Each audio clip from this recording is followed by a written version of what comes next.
I've been thinking about the Gaza situation and about the fact that it seems more divisive in liberal circles than in conservative ones. Hi, I'm Kevin, and before I get too far into the video, let me start by saying that my position is taking innocent life is wrong. Full stop. There's no justification for it. That ought to be as uncontroversial a statement as you can get.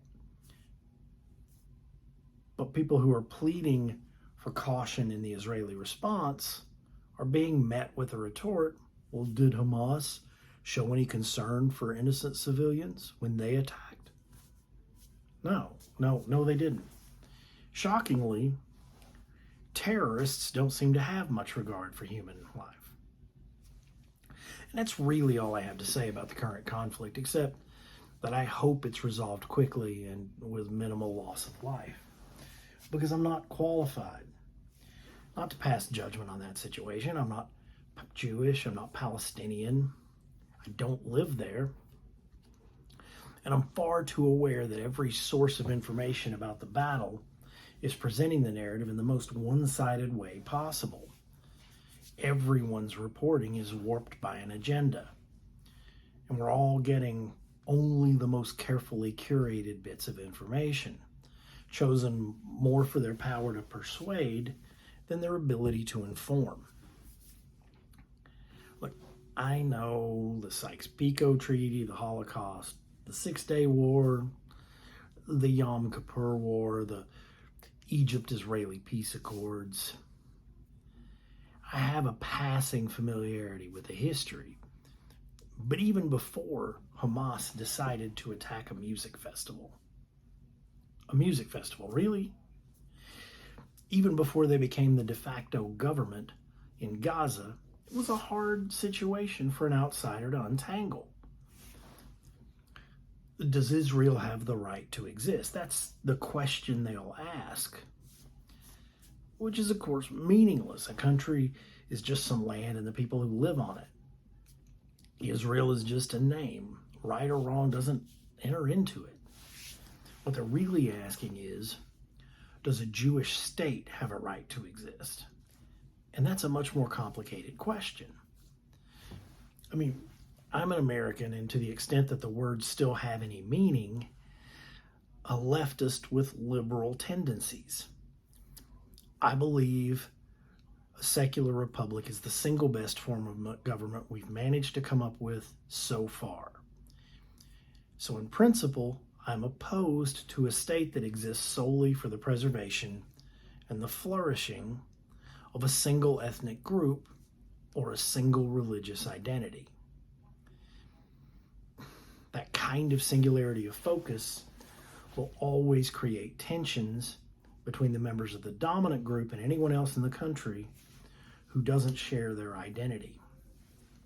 Everyone must have their rights protected, or no one's rights are safe.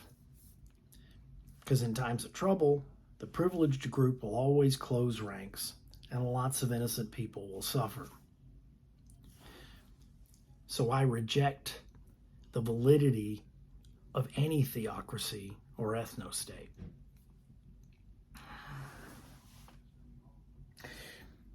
I know a little bit about the history of Judaism in Europe. Denied the right to own land or join guilds, accused of causing and spreading the Black Plague, of the blood libel where Jews were accused of ritually sacrificing children, and of course, the Holocaust. If anybody deserves a place of their own, a safe space, free from molestation, it would be the Jewish people. But that gets weird, doesn't it? I mean, I'm opposed to theocracies and ethno-states for everyone, except the Jews. I don't have the luxury that many conservatives do of seeing Israel as essential to the fulfillment of the prophecies in their holy book. You know, if Israel doesn't exist, Jesus can't come back and end the world, which apparently is something they're really looking forward to. No. If I'm going to say it's cool for Israel to be a theocracy or ethno-state, I have to base it on, I don't know, some sense of inherited guilt from my European ancestry. We all know the version of events being presented by the divestment campaign. And I don't know if the accusation that Israel is an apartheid state is true. But I know what Benjamin Netanyahu said. He said, Israel is the national state of the Jewish people and the Jewish people alone. Now, Israel may not be an apartheid state, but that is unquestionably Netanyahu's goal. But it's not complex enough yet. No. There's a lot more. When you ask the question, is Judaism a religion or an ethnicity? The response you most often get is yes. It's both an ethnicity and a religion. So you get a strangeness that occurs almost no other group. Openly atheist Jews who regularly attend services at temple, even electing to keep kosher in order to stay in touch with their Jewish identity.